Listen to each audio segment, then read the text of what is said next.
اللہ تبارک و تعالی نے بعض چیزوں کو، بعض دنوں کو، بعض وقتوں کو، بعض مہینوں کو اپنی رحمت سے فضیلت عطا فرمائی ہے۔ اللہ تبارک و تعالی کے ان مخصوص دنوں کو فضیلت عطا کرنے میں ہم گناہگاروں کا بہت ہی زیادہ فائدہ ہے۔ جب کچھ چیزیں فضیلت مآب ہو جاتی ہیں، ان کی عظمت بڑھ جاتی ہے، تو اللہ کے بندوں کو کم وقت میں زیادہ نفع کمانے کا موقع نصیب آتا ہے۔ نبی اکرم نور مجسم شفیع معظم صلی اللہ تعالیٰ علیہ وسلم کی امت کو اللہ تعالیٰ نے بہت ساری ایسی چیزیں اپنی رحمت سے دی ہیں کہ جن میں عمل تھوڑا ہے، اجر زیادہ ہے۔ اس کا نتیجہ یہ نکلتا ہے کہ انسان تھوڑے وقت میں، تھوڑے ٹائم میں، تھوڑی مصروفیت میں اپنے رب کریم کے بارگاہ سے زیادہ اجر کا مستحق ہو جاتا ہے۔ انہی مقدس معتبر معنی خیز ایام میں ایک بڑی فضیلت، زیادہ عظمت والا مہینہ ماہ رمضان المبارک ہے۔ قرآن مجید نے صراحت کے ساتھ اس ماہ مقدس کا نام لیا ہے۔ کیا معنی ہے؟ یہ وہ مقدس مہینہ ہے جس کا میرے رب کریم نے نام لیا ہے، اللہ نے نام لیا ہے۔ شہر رمضان الذی انزل فیہ القرآن، فرمایا رمضان کا وہ مقدس مہینہ ہے جس میں اللہ نے قرآن نازل فرمایا ہے۔ اس ماہ نور، ماہ سرور کا نام نامی اللہ تعالیٰ نے قرآن مجید کے اندر ذکر فرمایا۔ حضرت سلمان فارسی رضی اللہ تعالیٰ عنہ ارشاد فرماتے ہیں کہ شعبان المعظم کا آخری دن تھا، اگلے دن رمضان شروع ہونے والا تھا کہ رسول پاک علیہ السلام نے ہمیں رمضان کی فضیلت پر خطبہ ارشاد فرمایا۔ آپ اس بات کو غور سے سمجھیے کہ ایسا مہمان جس کے آنے سے پہلے اس کی فضیلت بیان کی جا رہی ہے، اور فضیلت کون بیان کر رہا ہے؟ امام الانبیاء صلی اللہ علیہ وسلم۔ یہ صرف ہمارے دلوں کے اندر، امت کے دلوں کے اندر اس ماہ مقدس کی فضیلت کو اور اس کی عظمت کو بٹھانے کے لیے کہ پوری طرح تم اپنے ذہن میں اور اپنے دل میں ایک بات بٹھاؤ کہ ایک عظمتوں والا مہینہ تم پر سایہ فگن ہونے والا، عظمتوں والا۔ حضور نے ایک دن قبل اس کی فضیلت بیان۔ ہمارے ہاں یہ ہوتا ہے کہ ہم کسی چیز کی اہمیت کو لیتے ہیں لیکن سمجھتے ہیں کہ یہ کوئی روٹین ورک ہے، یعنی نارملی ہر سال رمضان شریف آتا ہے، اپنے وقت کے حساب سے چاند بدلتا ہے اور اپنے وقت پر رمضان شریف آ جاتا ہے۔ ہم سمجھتے ہیں کہ مطلب روٹین کا ایک معاملہ ہے، ایک روٹین کی چیز ہے۔ لیکن اگر آپ اس کو اس نظر سے دیکھیں گے نا کہ اس مہینے کے آنے سے پہلے، یعنی ابھی ایک دن بعد آنا ہے رمضان کو، اور آنے سے پہلے حضرت سلمان فارسی فرماتے ہیں کہ نبی پاک نے ہمیں باقاعدہ بلا کے خطبہ دے کے رمضان کی عظمت ہمارے دلوں میں بٹھا، یعنی فکری طور پر اور ذہنی طور پر امت کو تیار کیا۔ فرمایا تم پر ایک ایسا مہینہ سایہ فگن ہونے والا ہے جو مبارک ہے تمہارے لیے، باعث برکت ہے تمہارے لیے۔ تم اپنے آپ کو ذہنی طور پر تیار کرو کہ ایک ماہ نور تمہارے قریب آ رہا ہے۔ جو رمضان، اسلامی عبادات جتنی بھی ہیں نا، وہ مخصوص پوجا پاٹ نہیں۔ اسلامی عبادات میں سے کوئی عبادت بھی ایسی نہیں جس کا مقصد ہی ہو کہ آپ نے اتنے وقت سے لے کر اتنے وقت تک فلاں عمل کرنا ہے۔ جتنی بھی عبادات ہیں اسلامی، وہ اپنے دامن میں کوئی نتیجہ رکھتی ہیں، کوئی رزلٹ رکھتی ہیں، اس کے ثمرات انسانی زندگی پر مرتب ہوتے ہیں۔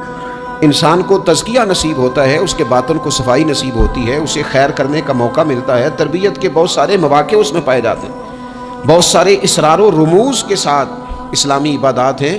یہ جو رمضان المبارک ہے نا، یہ جو روزہ ہے، یہ روزہ اپنے دامن کے اندر تربیت رکھتا ہے، تربیت۔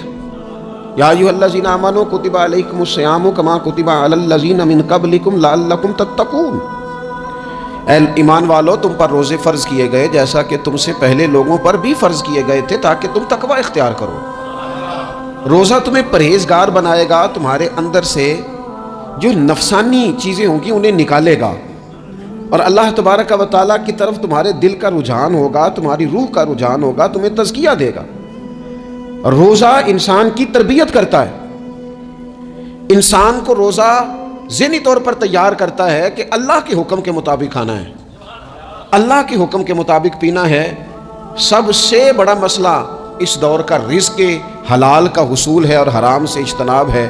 تو روزہ ہمیں یہ سبق پڑھاتا ہے کہ ہم وہی کھائیں گے اور اسی وقت کھائیں گے جو کھانے کا ہمیں ہمارے رب نے حکم ارشاد فرمایا ہے، اور جس سے اللہ رسول منع کر دیں گے جتنی مرضی چمک دمک اپنے دامن میں رکھے، جتنی مرضی، لیکن ہم وہی لیں گے جو ہمارے لیے جائز ہے.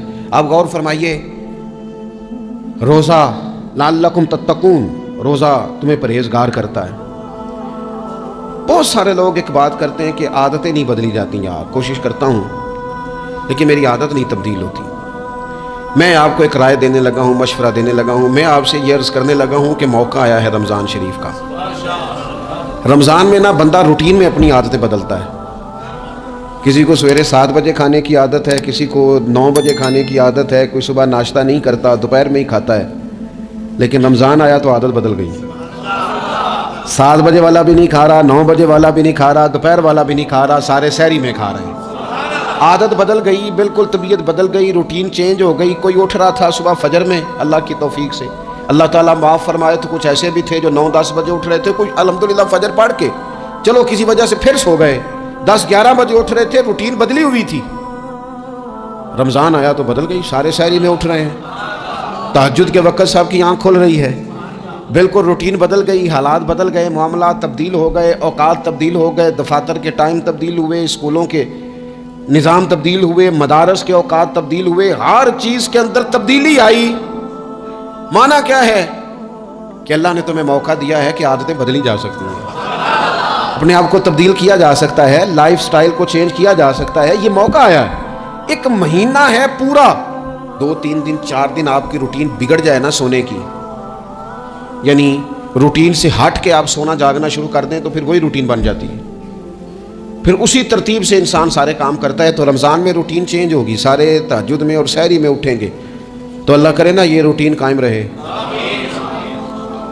رمضان میں تو اٹھتے تھے سحری کرنے کے لیے، تو اللہ کرے روٹین بن جائے اور سارا سال اٹھیں تہجد کی نماز ادا کرنے کے لیے. اللہ کرے روٹین بن جائے، چیزیں تبدیل ہو جائیں. وہ لوگ جن کو ڈاکٹر کہہ رہے تھے کہ دوائی بھی کھانی ہے اور پرہیز بھی کرنا ہے، تو وہ کہہ رہے تھے جی دوائی کھانا تو آسان ہے، پرہیز کرنا مشکل ہے. تو بدلنے لگی ہے نا روٹین، آ گیا نا رمضان، پرہیز کا ٹائم شروع ہو گیا. لہذا بہترین فائدہ یہ ہوگا کہ رمضان میں پرہیز ہوگی. ڈائٹ پلان بالکل بنایا جا سکتا ہے، اس میں چیزوں کو بالکل مرتب کیا جا سکتا ہے. تو رمضان شریف کے آنے سے پہلے ذہنی طور پر اپنی عادات کی تبدیلی کا پروگرام بنائیں. عادتیں بدل جایا کرتی ہیں. رسول کریم دنیا میں آئے وَيُزَكِّيكُمْ، حضور تزکیہ کرنے تو آئے ہیں، عادتیں بدلنے ہی تو تشریف لائے ہیں. نبی پاک نے صفائی ستھرائی کر دی، ساری ناپاک چیزوں کو نکال دیا. تو روٹین دیکھیں کہ رمضان میں تقوی کے حصول کے لیے اپنی عادات کو تبدیل کرنا ہے، اور اس کے لیے ذہنی طور پر اپنے آپ کو تیار کریں. وہ جو کہتے ہیں بچے سویرے نہیں اٹھتے، وہ روٹین بنا لیں. یہ موقع آیا ہے، ابھی سے ارادہ کر لیں کہ جناب ہم نے اس ترتیب سے اپنے گھر کو، ماحول کو، بچوں کو اس ترتیب سے ہم نے مرتب کرنا ہے چیزوں کو. یا آپ ارادہ کریں، اللہ تعالیٰ مدد فرمائے گا. رمضان المبارک کی جو خاص فضیلت ہے، اس خاص فضیلت کو رمضان آنے سے پہلے ذہن میں بٹھا لیں،